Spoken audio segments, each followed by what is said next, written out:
순천 아파트 현황이 23년 5월 1일 기준으로 177개 단지에서 8만 3천 세대래요. 네. 8만 3천 개가 있다는 소리거든요. 네. 그냥 먼 단지 제3자 입장에서 보게 되면 넘쳐나는데 네. 빈집 어떡할 거냐.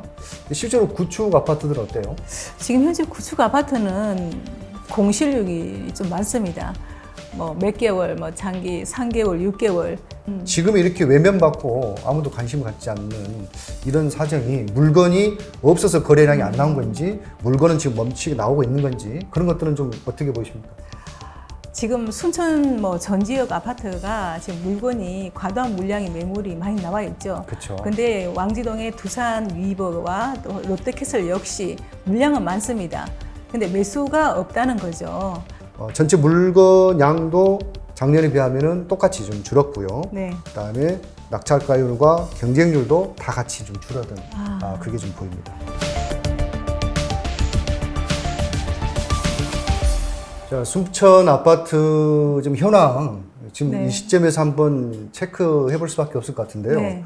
신축 아파트들이 지금 막 넘쳐나잖아요. 네. 근데 또 건설사들은 또 지으려고 땅들 알아보고 다닌단 말이죠. 네, 네. 우리 저기 순천에서 신규 아파트 공급 물량 나온 거 혹시 뭐 미분양 사태 발생한 거 있습니까? 미분양이 거의 없죠. 제가 알기로도 거의 네.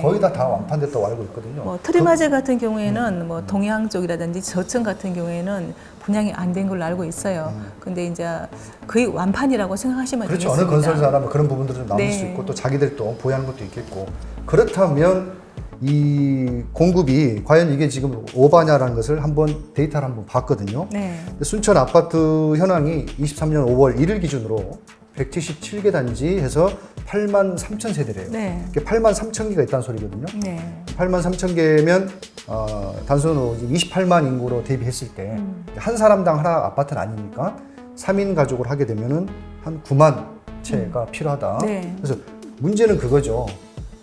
단독주택보다는 공동주택, 아파트를 너무나 좋아하는 네. 지금의 주택에 대한 어떤 그런 이제 리브보다는 바이, 재테크의 수단이잖아요. 네. 그런 기조가 아직도 존재하고 또 구축보다는 신축. 네. 신축 물량에다가 아파트를 사고자 하는 네. 이 인구 대비로 하게 되면 아직도 보급률이 적다라고 보는 게 현장의 사람들이고요. 그냥 먼 단지, 제3자 입장에서 보게 되면 넘쳐나는데 네. 빈집 어떡할 거냐. 실제로 구축 아파트들은 어때요? 지금 현재 구축 아파트는 공실률이 좀 많습니다. 뭐 몇 개월, 뭐 장기 3개월, 6개월 이렇게 빈집도 많고요. 거래가 되지 않고 있고 아까 교수님 말씀하시는 거 아파트를 많이 선호한다라고 하셨는데 네네. 물론 아파트를 많이 선호하죠. 네. 저는 개인적으로 단독도 많이 선호합니다. 근데 아파트는 우리가 투자의 개념이 들어가기 때문에 아파트를 많이 선호하지 않나라고 생각합니다. 단독은 한번 우리가 매수를 하게 되면은 거래 금액이 오르지를 않잖아요. 근데 아파트는 똑같이 한 그룹으로 이렇게 올라가다 보니 아파트가 투자의 개념이 들어가서 이렇게 선호도 많이 하고 물론 이제 젊은 우리 세대들은 또 편리성도 이렇게 많이 추구하다 보니 아파트를 많이 선호하지 그렇죠. 않나라고 지금 생각합니다. 네, 현재 그 아파트 공동주택의 형태의 아파트먼트에 이러한 것을 따라갈 만한 다른 주택의 대안이 지금은 없는 상태이기 때문에 그런 데다가 10년만 지나면 이미 구축을 돼버리기 때문에 네. 이러한 그 현상과 패러다임이 계속 있는 한 주택 보급률은 수치상으로 존재하는 것 뿐이고 아직도 부족하다. 그래서 이런 시장들의 특성을 잘 이해하셔서 너무 많다라고만 보지 마시고 그 내면을 좀 보시면 도움이 될 것 같아서 말씀을 드립니다. 네. 자, 이 아파트 거래량이 이제 어쨌든 시장이 지금 좋지 않으니까 네. 점점 좀 추락하고 있지 않겠어요? 네. 그럼 경매 시장도 반대로 오히려 좋을 것이냐? 우리가 이제 그 주식과 부동산은 좀 반대로 가듯이 네. 아파트가 지금 시장이 얼어붙으면 오히려 좀 경매 시장이 좋다 이런 것들이 있지 않습니까? 네, 네. 그래서 제가 한번 비교를 한번 해봤는데 네. 20건 정도가 진행이 됐고 작년 5월에 네. 그 중에서 15건이 실제로 경매 입찰이 됐고요. 네. 그 중에서 낙찰된 것은 6건입니다. 그리고 이제 평균 낙찰 가율이 네. 80% 정도 수준 되고요. 네. 평균 경쟁률 네. 5.7대 1, 한 6명 정도씩 붙었다. 네. 이렇게 볼 수 있고요. 특히 이제 그 우리 신대중흥은 인기가 많잖아요. 네. 3차가 3억 9,700만 원의 감정가로 시작했거든요. 네. 4억 정도. 네. 근데 이제 무려 16명이 응찰을 받는데 많은 네. 낙찰 가율은 즉 낙찰률은 3억 700만 원을 했던 3억 700만 케이스가 원. 있습니다. 그래서 제가 알고 있는 상식적으로 보면 16명이 응찰하게 되면 사실 그 낙찰 가율이 네, 굉장히 올라가거든요. 높아져야겠죠. 근데 이제 조금 저렴하게 된 부분이 있었고요. 네. 근데 올해는 어떻게 됐느냐? 11건이 진행돼가지고 그중 5건만 낙찰이 됐는데 5건만. 평균 낙찰가율도 한 7% 떨어진 73% 네. 정도 수준이 됐고요. 평균 경쟁률도 2.8대 1. 2.8대 1. 그 정도 수준에서 이렇게 정리가 됐습니다. 그래서 전체 물건 양도 작년에 비하면은 똑같이 좀 줄었고요. 네. 그다음에 낙찰가율과 경쟁률도 다 같이 좀 줄어든 그게 좀 보입니다. 지금 우리 순천에 네. 신대지구가 등장하기 전에 네. 가장 선도했던 프리미엄 단지가 어디였죠? 왕지동. 왕지동. 구체적으로? 두산 위버와 롯데캐슬. 네. 그 예. 위브와 캐슬의 아성이 순천에서는 호수공원과 더불어가지고 그러죠. 그게 이제 어떤 프리미엄이었었죠. 네. 자, 그런데 이제 그 조사한 내용에도 따르면 마찬가지겠지만은 거래량이 좀 있어요, 없어요, 거기?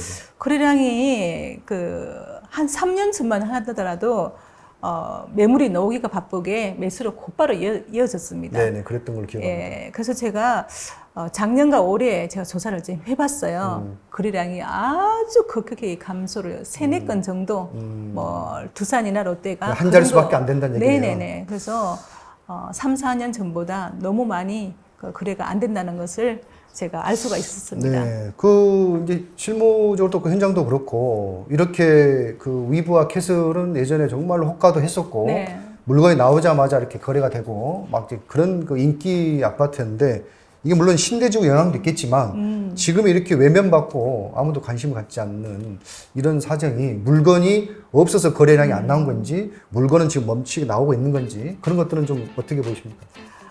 지금 순천 전 지역 아파트가 지금 물건이 과도한 물량의 매물이 많이 나와 있죠. 그렇죠. 근데 왕지동의 두산 위버와 또 롯데캐슬 역시 물량은 많습니다. 근데 매수가 없다는 거죠. 또 거래가 되더라도 주로 작은 평형 84제곱미터 기준으로 많이 거래가 되고요.